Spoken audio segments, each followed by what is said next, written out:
Hi friends, welcome to Lakshmi కథల హరివిల్లు. మనం ఇప్పుడు పోల్కంపల్లి శాంతాదేవి గారిచే రచింపబడిన నౌకాగమనం అనే నవల గురించి చెప్పుకుంటున్నాం కదండి. ఆలస్యం చేయకుండా నెక్స్ట్ పార్ట్లోకి వెళ్దామండి. వెళ్లే ముందు అందరికీ ఒక రిక్వెస్ట్ అండి. ఎవరైనా సబ్స్క్రైబ్ చేసుకోకుండా చూస్తున్నట్లయితే దయచేసి సబ్స్క్రైబ్ చేసుకుని మీ ఫ్రెండ్స్కి ఫ్యామిలీ మెంబర్స్కి షేర్ చేయండి. ఎప్పుడో తెల్లవారుజామున పట్టిన కలత నిద్ర నుండి కొట్టి లేపినట్లుగా చటుక్కున మెలకువ కలిగింది భామకు. వేలు కదిలించడానికి కూడా శక్తి చాలడం లేదు. కడుపులో బిడ్డ గంతులతో హైరానా పడిపోతుంది ప్రాణం. లేవాలనిపించడం లేదు. అసలు ఈ ప్రపంచాన్ని కూడా చూడాలనిపించడం లేదు. కళ్ళు మూసుకుని అలాగే పడి ఉండి చచ్చిపోవాలనిపిస్తుంది. కానీ అంత సుఖంగా రాదు చావు. మళ్ళీ పడుకోబోయింది. బయట గదిలో తండ్రి గొంతు వినిపించింది. అనుకుంటూనే ఉంది పురుటికి తీసుకుపోవడానికి తండ్రి వస్తాడని. అమ్మాయి ఆరోగ్యం బాగుందా? అల్లుడిని అడుగుతున్నాడు. ఆ, ఇహ లేవక తప్పలేదు.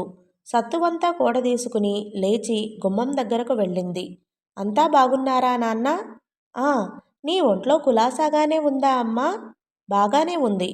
లెక్క కట్టి మొన్నటికి 9వ నెల పడిందని చెప్పింది మీ అమ్మ. ఈరోజు దశమి, బుధవారం. బాగుందని ప్రయాణం కట్టించింది. ఈరోజే నువ్వు ప్రయాణం కావాలి. ఇప్పుడైనా అల్లుడుగారి అభ్యంతరం ఉండదనుకుంటాను. ఏం లేదు, తీసుకెళ్ళొచ్చు. ముందు మొహం కడిగి పని మనిషిని హోటల్కు పంపి దోశ తెప్పించుకుని టీ తాగి స్నానానికి వెళ్ళింది. బస్సు ఒకటికే ఉంది. వంట త్వరగా కానీ సత్య, చెప్పాడు తండ్రి. 11 గంటలకల్లా వంట దించేసి తండ్రిని భోజనానికి లేపింది. అల్లుడు రాని ఇద్దరం లేస్తాం. ఆయన ఎప్పుడు వస్తారో? నువ్వు లే ముందు. వస్తే ఆయన నేను కలిసి కూర్చుంటాం. ఆయన భోజనం కానిచ్చి చేయి కొడుక్కుంటుంటే జగన్మోహన్ వచ్చాడు. పీట వాల్చి వడ్డించి పిలిచింది భామ. ఎక్కడో తినేసి వచ్చానంటాడనుకుంది. కానీ మౌనంగా వచ్చి కూర్చున్నాడు. దొడ్లోకి వెళ్ళి కాళ్ళు కడుక్కుని. ఈ పాపిష్టిదాని చేతి తిండి తినే దురదృష్టం ఇవాళ్లతో ఆఖరు. నెయ్యి వేసి ఎదురుగానే కూర్చొంది భామ నిశ్చలంగా గంభీరంగా. ఏహ్యంగా పెదవి విరుస్తూ అన్నాడు. జాగ్రత్త పడ్డావు. నా నోటితో ఆ మాట రాకముందే ఎంతైనా తెలివైన దానివి. సత్యభామ బియ్యేవి. అలనాడు కృష్ణమూర్తి సత్యభామ కాళ్ళు పట్టుకొని అలకతీర్చి ప్రసన్నం చేసుకున్నాడేమో కానీ ఎప్పుడైనా పశ్చాత్తాపంతో ఈ జగన్మోహనుడు నా కాళ్ళు పట్టుకున్నా కాపురం చెయ్యబోదు మీతో ఈ సత్యభామ. భ్రమపడకు, ఆ అవసరం నాకు లేదు ఖచ్చితంగా అన్నాడు. ఆ కాళ్ళు పట్టుకునే దినం నీకే వస్తుంది. కానీ అప్పుడు నీ మొరవినే నాదుడెవడూ ఉండడు.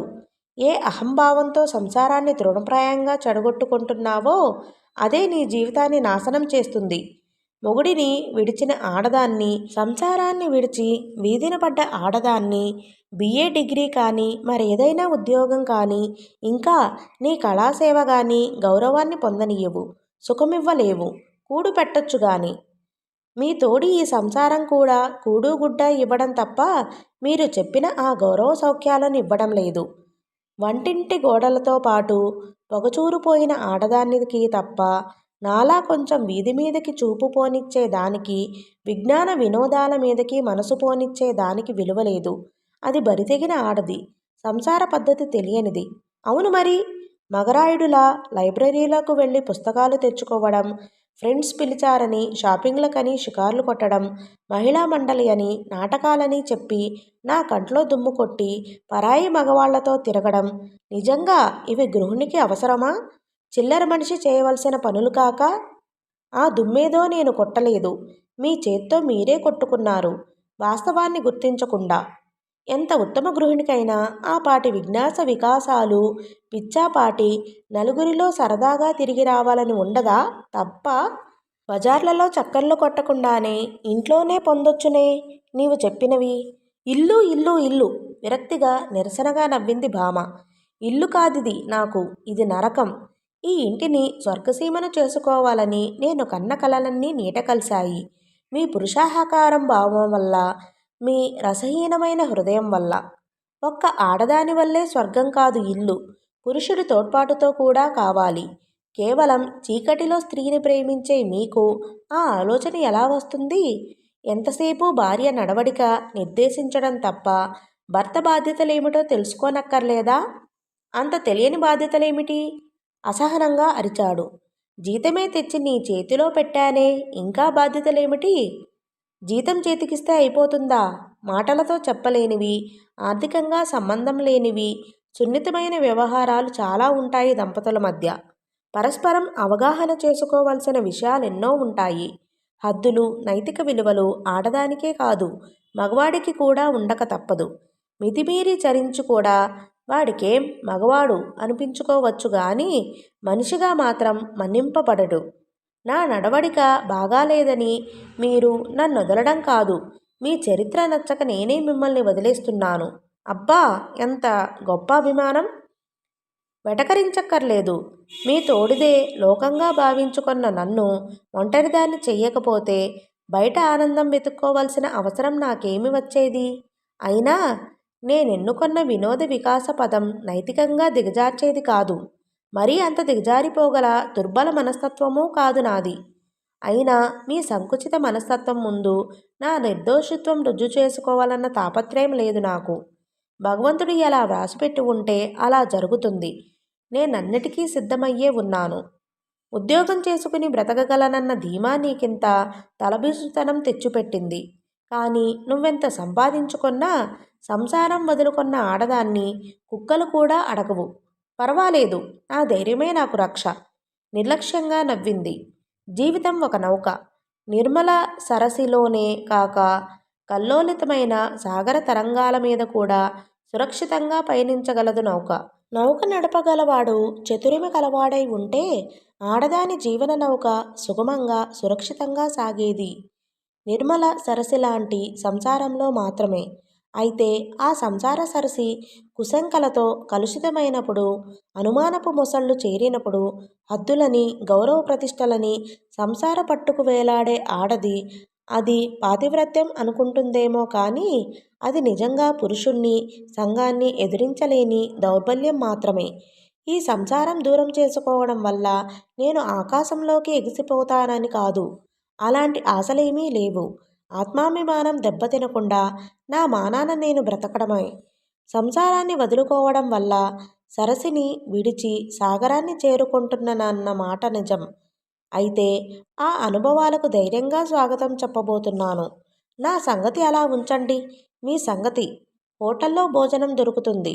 జమున లాంటి వాళ్ల వల్ల మరో ఆకలి కూడా తీరుతుంది. కానీ అగ్నిసాక్షిగా తెచ్చుకున్న సహచరి లోటు త్వరలోనే తెలిసిపోతుంది. ఆమె అడుగుల సవ్వడి, ఆమె చేతి తిండి, ఆమె రెక్కలలోని వెచ్చదనం, ఆమె కళ్ళలోని చల్లదనం అవి బయట వెతికితే దొరికేవి కాదు. డబ్బుకు అంతకంటే దొరకవు. నేను కాదు, ఖచ్చితంగా మీరు పశ్చాత్తాపపడే రోజు వస్తుంది. డైనమైట్కు నిప్పు పెట్టినట్టు ఫెళ్ళున ఉరిమాడు. ఉపన్యాసం కట్టిపెట్టు. వదరకుండా నోరు మూసుకు నడు నా ఇంట్లోంచి. భోజనం పూర్తి కాకుండానే కంచంలో చెయ్యి కడిగి లేచాడు. చలించకుండా అంది బామ. తింటున్న అన్నంలో ఎలా నీళ్లు పోసి లేచారో మీ జీవన సౌఖ్యం కూడా అలాగే కాలదన్నుకున్నారన్న సంగతి విస్మరించకండి. ముందు నోర్మై. కంచం తీసేసి యువతలకు వచ్చింది బామ. భోజనం అయిందా సత్యవతి? రిక్షా తెచ్చాను అంటూ వచ్చాడు తండ్రి. అయిపోయింది నానా, మరి పద. ఏదీ నీ సామాను? ఒక సూట్ కేసు మాత్రం తెచ్చింది యువతలకి. 4-5 చీరలు మాత్రమే ఉన్నాయందులో. పెళ్లినాడు అత్తగారు పెట్టిన పట్టు చీరలు కానీ నగలు కానీ ఏమీ తీసుకోలేదు. ఇక్కడే అల్మరాలో ఉంచేసింది. బస్టాండ్ దాకా రావా అబ్బాయ్? అతను ఉలుకు పలుకు లేకుండా కూర్చుంటే మరోలా అర్థం చేసుకున్నాడు తండ్రి. ఏం కుర్రాళ్ళో, పెళ్ళాం నెలలు నిండి పురిటికి పుట్టింటికి వెడుతుంటే విడిచి ఉండలేక బాధపడుతుంటారు. అప్పుడే అలిగాడు ఈయన. ఆయనెక్కడికి వస్తారు నాన్న? వచ్చి చేసేదేమిటి? గడప దాటుతూ కుర్చీలో పేపరు చూస్తున్న భర్తకేసి చూడాలని కూడా అనిపించలేదు బామకు. అన్నీ వదులుకొని అన్నం కూడా తినకుండా మొండి ధైర్యంతో వెళ్ళిపోతున్న ఆమె వెనుక నుండి దీర్ఘంగా పరికించాడు జగన్మోహన్. ఆవిడ ఇంట్లో ఉన్నంతసేపు తెలియని ఒంటరి తనమేదో తోచింది. గడప దాటి వెళ్ళిపోగానే కానీ వెధవ ధైర్యం కాకపోతే పిల్లో పిల్లాడో పుడితే అది పుట్టింట్లో ఎలా నిలుస్తుందో చూడనా? బిడ్డను చంకనేసుకుని పరిగెత్తుకురాదు? అలా ఊహించుకుంటుంటే అనివార్యమైన ఏదో వింత భావన, వింత అనుభూతి. ఎక్కడిదో ఇది? తండ్రి వెనక తలవంచుకుని మెల్లగా అడుగులు వేస్తూ వస్తున్న కూతుర్ని పుట్టెడు ఆత్రంతో పరికించింది బామతల్లి. నెలలు నిండి పురిటికి వస్తుంది. రాత్రి ఇవాళ పగలు కూడా అన్నం లేక నీరసించిపోయిన బామ తల్లి కళ్ళు చెరుగులు చేసింది. ముందు ఏదైనా పెట్టు పద, కాళ్ళు కడుక్కు వస్తాను అంటూ బాత్రూం కేసి వెడుతున్న కూతుర్ని వింతగా చూసింది. తల్లి అన్నం వడ్డించి దగ్గరే కూర్చుంది. ఆవిడ ఆశ్చర్యాన్ని పోగొట్టడానికి ఏదో ఒకటి కల్పించి చెప్పక తప్పలేదు. అక్కడ నా చేతి వంట నాకు సహించలేదమ్మా, తల్లి ఆర్ద్రంగా అంది. నాకు తెలుసమ్మా, అందుకే 5వ నెల పంపించమంటే పంపించాడు కాదు మీ ఆయన. వేవిళ్లతో నీ అవస్థలో నువ్వుంటే నీ ప్రాణానికి వచ్చి పడ్డారా మీ అత్తగారు వాళ్ళు? ఆవిడేమైనా వంట దగ్గరికి వచ్చేవారా? నాకు తెలుసులే, తెడ్డుండగా చెయ్యెందుకు కాల్చుకోవడం అనే రకం ఆవిడ. అంతా వచ్చి నీ మీద పడి చాకిరీ చేయించుకోవడానికి సిగ్గైనా లేకపోయింది వాళ్లకు. ఉత్త మనిషివి కూడా కాదు. ఇన్నాళ్ల ఆకలి ఈరోజే తీర్చుకుంటున్నట్టుగా తింటున్న బామను చూస్తే తల్లి హృదయం మరీ నీరైపోయింది. అత్తింట అష్టైశ్వర్యాలు ఉన్నా పుట్టింటి పుల్లకూరే రుచి ఆడపిల్లకు. పిల్లో పిల్లాడో 5 నెలలు పైబడితే గాని పంపించని ఈసారి అల్లుడేమైనా ఎగిరిపడని. తన నిర్ణయం ముందు తల్లి ప్రేమాభిమానాలు గుర్తువచ్చి ఇంచుకు వణికింది భామ. ఎంత మమకారం ఉన్న తల్లి అయినా వస్తూ పోయే కూతురి మీద ఉండే అభిమానం కాపురం వదులుకొని పుట్టింట్లో తిష్టవేసే కూతురి మీద ఉండదు. క్రమంగా భామ నిర్ణయాన్ని కూల్చివేసే అనుభవాలు చాలానే జరిగాయి అక్కడ.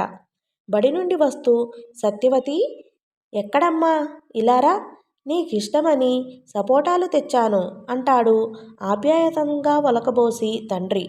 రహస్యంగా చాటుకు పిలిచి ఇదిగో అంటూ నోట్లో ఏదో మిఠాయి కుక్కి నోరు పట్టకుండా ఉక్కిరి బిక్కిరి చేసి, ఒసే సత్య, పాపాయిని ఎత్తబోతున్న ఈ శుభతరుణంలో నా ప్రజెంట్ అంటూ మురిపించే చిన్నన్న. ఆ నెల ఉద్యోగంలో చేరిన తమ్ముడు మొదటి జీతం తెచ్చి, ఇది నీ పుట్టబోయే పాపాయికి ఏదైనా చేయించుకోవడానికి నా బహుమతి అంటుంటే, ఇంకా ఎన్నాళ్ళు మోస్తావే చిట్టి తల్లి, నీ మనసులో ఇంకేం కోరికలున్నాయో చెప్పు. ఏదైనా మనసులో కోరిక ఉంటే కూడా కాన్పు ఆలస్యం అవుతుందట అని పరిహాసాలాడే వదినలు. ఇందరి మధ్య గాలిలో దీపంలా చలించిపోతుంది భామ నిర్ణయం. 9 వెళ్ళి 10వ నెల కూడా వెళ్ళిపోతుంటే ఏరు దాటితే తొందరగా కంటారట. ఇప్పుడు ఏరు ఎక్కడ దాటించగలం గాని వనభోజనానికి తీసుకెడదామా అని ఓ రోజు వనభోజనానికి కూడా తీసుకువెళ్లారు భామను. భామ అప్పుడప్పుడు విచారంగా ఉండడం చూసి మగడి మీద మనసుపోయిందేమో. అయినా ఆ మహానుభావుడు గట్టివాడే. వచ్చి 2 నెలలు కావస్తుంది. వచ్చి చూడాలనిపించలేదంటే వింతే. మీ అన్నే అయితేనా అనే చిన్న వదిన కళ్ళల్లో కదిలే తృప్తి, గర్వం చూసి నవ్వుకునేది. అందరికీ ఆ అదృష్టం ఉండొద్దు అని. అందరి ఎదురుచూపులు ఆఖరయ్యాయి. ఒకనాటి తెల్లవారుజామున అతి సుఖంగా ఆడపిల్లను కన్నది భామ. బిడ్డను పక్కనుంచుకొని పడుకుంది భామ. గంట క్రితం వరకు కడుపులో కదిలాడిన బిడ్డ ఇప్పుడు చేతులు కాళ్ళు ఆడిస్తూ పక్కలో గిలికింతలు పెడుతుంటే ఓ వింత అనుభూతి, విచిత్రమైన హాయి. అంతా నీ పోలికేనే, రంగు మాత్రం కాదు. తెల్లగా దూదేకులా పుట్టింది. బతికి బట్ట కట్టాలి గాని రాణివాసం వెలగబెడుతుంది. పిల్లను కాళ్లమీద వేసుకుని చమురు పట్టించి చేతులు కాళ్ళు సాగదీస్తూ అంది తల్లి. తండ్రి అన్నగార్లు వచ్చి చూశారు. పెద్ద వదిన ఫ్లాస్కులో పాలు తీసుకువచ్చి ఇచ్చింది. ఎందరు ఎంత ఆపేక్ష చూపినా వెలితిగానే ఉంది భామకు. ఆపేక్ష చూపవలసిన వాడు వేరే ఉన్నాడు. ఇలా పక్కన బిడ్డనుంచుకొని పడుకున్నప్పుడు రక్తం కలుపుకుని రక్తం పంచి ఇచ్చినవాడు అపురూపంగా చూపులు కురిపిస్తుంటే ఆ హాయి వేరు. ఆ మొద్దుకా పళ్ళు కొరుక్కుంది భామ. ఇంత తొందరగా బిడ్డ తండ్రి కావడమా? ఫ్యామిలీ ప్లానింగ్ అమలు పరుద్దామనుకున్నానే అన్నాడు. కాదు, ఈ పిల్లను ఎలా ప్రేమించగలడు?